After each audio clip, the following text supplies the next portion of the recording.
The reasons why you love Twitter so much? Well, Twitter, yeah.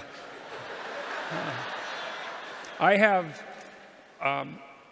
have pulled back from Twitter almost entirely in the last 4 months, and I can't say that that's done me any psychological harm. I've quit reading the comments. The comments on Twitter are really they're such an odd way of communicating, because let's say you tweet something out and it goes out to, who knows, I think I have 1 million Twitter followers, it's something like that. And I don't know how many of them read what I tweet, but let's say 10,000 or something. It's just a guess. Who comments? It's not like it's a random sample.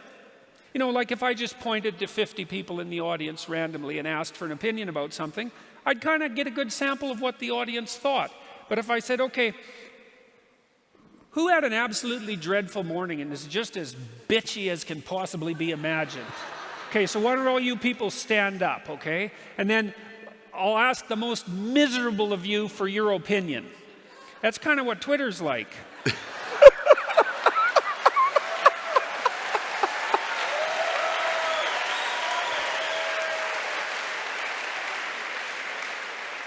So it's a form of pseudo-information.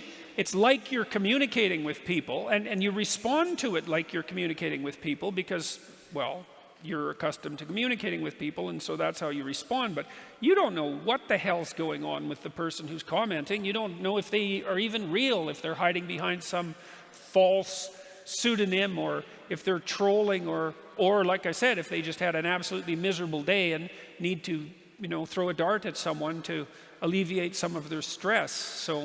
And that's a problem with social media in general, all these new communication technologies that we've evolved. We really have no idea what they're doing to us. I mean, they're really, really hard on young women in particular. Facebook, and you think about it. When I was a teenager, I did, God, if I had to write a book about the stupid things I did when I was a teenager, it'd be a very thick book. And it'd be a worse book if there were photographs accompanying it. But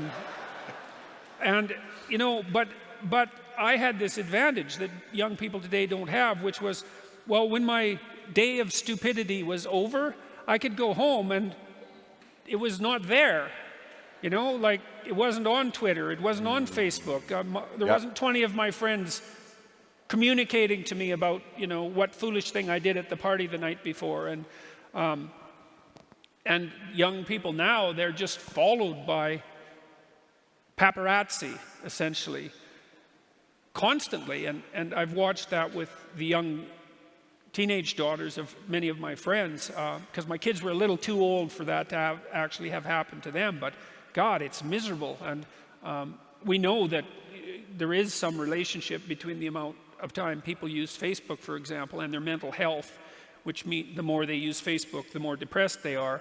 And it might be that the depression is driving the Facebook use, but the causal pathway seems to be the other way around, which is, it's just playing that unbelievably exposed social game. That's hard on people. And these aren't trivial technologies, they're transforming the way we communicate with one another, and they're completely uncontrolled experiments. We have no idea what the medium or long-term consequences are going to be. And we'll never find out either, because, of course, the communication landscape changes so quickly that by the time you get adapted to one communication technology, another one has come along that's even more confusing that you now have to master. And so, well, that's why it's necessary for everyone to develop their own modicum of wisdom, I believe, because I don't know how else we're going to be able to deal with this technological transformation that's going to is already coming across us like a tidal wave. And you ain't seen nothing yet. The people in Silicon Valley have plans that, well, that make you think that the whole place should probably be bombed just for the safety of the rest of us.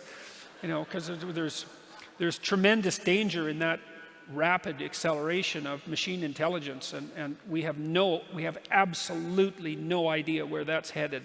So, and maybe it'll be great. It's possible that it'll be great, but power cuts both ways. So hopefully we can control it with our wisdom, and that's pretty much up to each of you to put your lives together so you can make good decisions.